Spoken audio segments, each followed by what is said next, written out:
What's up, guys? Welcome back. My name is Dan Kaplan. Thanks so much for listening or watching. I really appreciate it. So today I'm going to talk to the photographers and the video creators and the creatives out there like me. All right. So today's video, I'm going to talk about how to build a portfolio that sells itself. This can go both ways. So initially you think that this is starting out, and that is true. I'm going to give you some advice for starting out and building a portfolio that sells itself.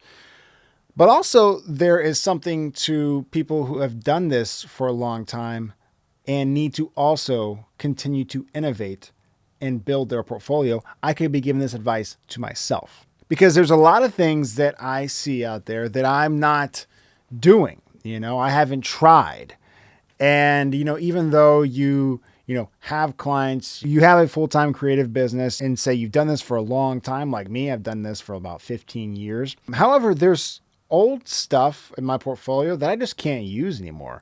Like the stuff that I shot 15 years ago, I don't even want to see that. I can't show that stuff. So you always kind of have to evolve and grow and try to continue to do what I'm about to tell you to do. The best way to build your portfolio so that it sells itself is to work on your own time. I would say work for free, and that is part of it. Work for free, but work on your own time. This works for several reasons. One, you're not relying on anybody else. You can kind of do what you want. You can expand and grow your wings, but also it enforces this idea that, yeah, you got to go to this job. Maybe it's a creative job, but you need to work on your own to build stuff that you actually really want to show in your portfolio. There's times too as a creative. I mean, I've had this several times where I can't show the stuff that I shot. Essentially, I was hired on by a couple TV shows. The networks wanted all the control over all the content that I made for them. And I wasn't really allowed to post it. I got in trouble quite a bit for ever posting anything. So I had about 5 national TV show contracts for about 4 or 5 years. And hardly ever could I ever post anything to share, even in my portfolio. It was kind of part of my contract. And then I've experienced that recently with another client. They thought that was expected. And what that's called is white labeling. And that's fine, but you just got to know that going in. And most of the time, they never make that apparent or aware, and that's partly my fault as a business owner to not give them the terms and conditions before we shoot, because generally this is kind of like a copyright thing. But most of the time, the creatives, the common law is the creatives have the ownership unless explicitly given over full rights to the person buying it. But when you purchase a painting, it's not your painting. You don't own the rights to that painting. Same thing with photography or a video or whatever. They basically generally lease you the ability to use it. So for marketing purposes, they essentially lease you the ability to use it for your marketing or advertising or post it on your own. The creators are giving you that ability. Some people think that it's their right to have it, and you don't have the right to do anything with it after you make it. And that's just kind of comical and irritating, especially when you don't have a contract in place beforehand. So anyway, you generally want to have that conversation or have that contract in place for bigger jobs. But my point is, I was doing this work on bigger projects that I could never show in my portfolio. So you're kind of like hindering me from ever getting other jobs like this or growing as a creative in my business, because now I can't show anybody what I did. Basically, I'm just the same as I was 5 years ago to the public's eye. For instance, if this is occupying all my time. And the same thing was true for that other client. I'm now pigeonholed with you because now I can't get any other clients in this sector because I can't show them what I've done. So that's why it's a problem. And that's why usually is a conversation to kind of get that squared away. So I was just trying to give you an example, even as a very professional, full-time person, that this principle still applies. Work on your own time to build your portfolio.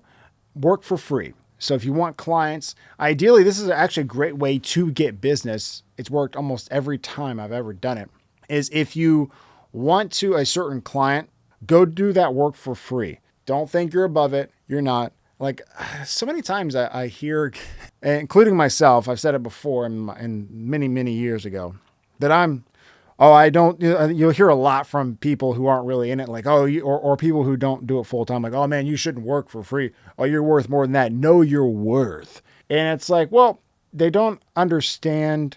First of all, usually those people aren't doing what you're doing. Usually the advice you're getting from those people aren't really, they're either not that successful, they're not in your business, or they're just not really understanding how they started or any sort of marketing tactic.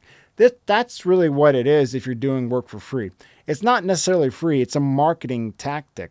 You're getting yourself in the door. The amount of doors I got in because I just went and did it, the amount of stories I've heard from people like big, CEOs or whoever, like that hired on their whatever they are in that position because they just decided that they wanted to work there and they work for free and they're willing to put in the work, not just get coffee, but do the actual work for an extended period of time.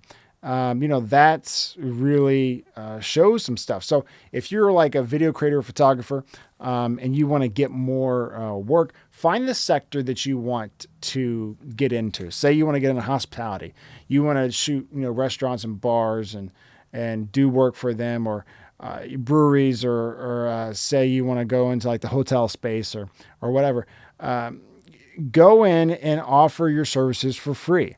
Give them some value.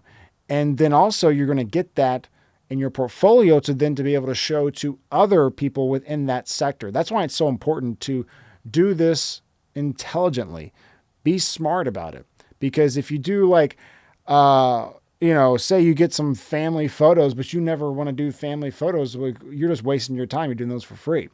However, if you want to do headshots and you do like a week free headshots, that's all great business because now you got portfolio and now you got the connections of people like, hey, they did my headshot.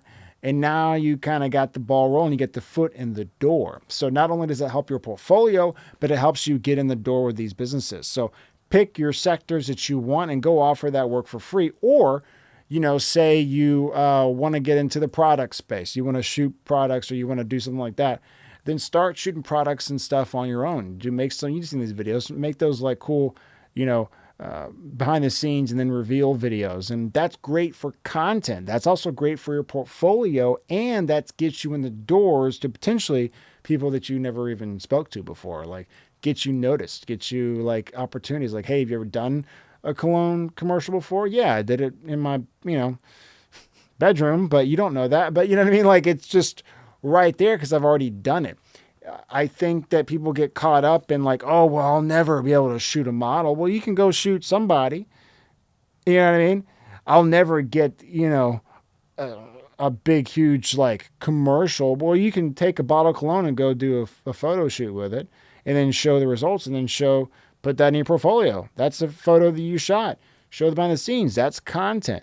You know what I mean? Now you're getting more and more people aware of what you're doing. That's kind of part of it. And if you go to like locals type of stuff, say you want to get into real estate, you go, it's going to take you a long time no matter what you do. It's surprising how much you have to convince someone to do something for free. I offered my services for free for a very long time just to get myself in the door, the right doors that I wanted to be in. And I sent out hundreds and hundreds and hundreds of emails to people, and people didn't believe me. People thought I was scamming them. I didn't hear anything in response. Even so, some of them wanted to see my work, and then they saw that I didn't really have anything, and they didn't want to hire me. See, that's the thing I think you got to realize too, is that it's not free because you're costing them their time. If say like real estate's a good example. Say you're doing real estate, they have a client. So the person selling the house or the person whose commercial property it is or whatever, their client, they say, oh yeah, I got the best team. I got the best photographer, whatever, best video, best marketing. That's you. You come in, you do a shit job. You make them look bad, so that's something. Or like you go into a restaurant and the manager is, excited about it and he got the whole team involved and stuff like that. You're making these cool videos, cool. and then they get it and it looks like dog shit. Well, now it looks like they have poor judgment. Now it makes them look bad in front of their staff. Now you wasted a lot of their time. Maybe you had to, you lost a lunch or you lost a dinner that you can't get back as a business. So yes, nothing is necessarily free. Time is expensive, especially if you get to higher ups. It's very, very expensive. So you still have to be good, and it's still going to take some salesmanship and convincing to get people to even do you for free. Like I wouldn't do anything for free. And then I started realizing I need to get in the door to certain places. And I realized that was my opener. And it was a lot easier, just less friction to get in the door. But you're still going to require something. It's going to still require some tenacity. So that's why I think that it's also good just to do stuff on your own. Just do what you can with what you got. Go outside and shoot something. Go outside and make something. You be inside and make something here with that you got that you can do. Just, do something. But if you continue doing that, not only will you build your portfolio, if you do it right, you can build your content online and show people what you can do. And you can also get the stuff to send to those people that are in the right places, right? And then you also get the ability to then, hey, maybe they may see my stuff and be inbound, come in and be like, oh my God, hey, we'd love to work with you. That's happened to me several times. And the videos themselves, this happened recently even, the videos themselves did not do well. I'll be honest with you. The videos did very poorly. The video that I did recently that I got an inquiry about, and now I got a proposal I'm about to send out for them. It was kind of an ad for my business. It wasn't any kind of my work, but I hadn't put money behind it. It's just organic content.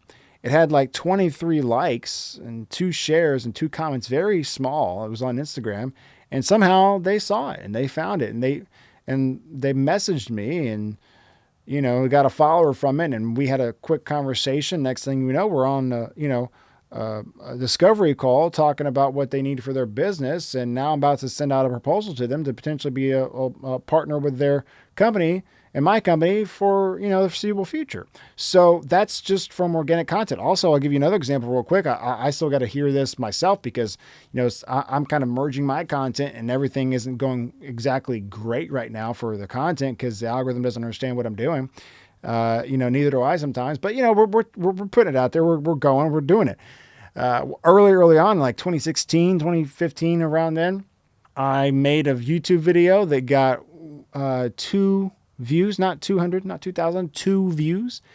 And then I get a phone call from somebody who wanted to work with me. And I'm like, at that time I was very kind of like trying to be aware of like, where do people hear about me from? Cause I wanted to see what was working. I need to do that again. This is stuff I need to remind myself of, but I really wanted to figure that out. Like, how do people find out about me? What's working to get people in the door?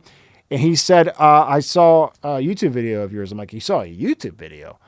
I'm like, really? He's like, yeah. I'm like, just out of curiosity, which one?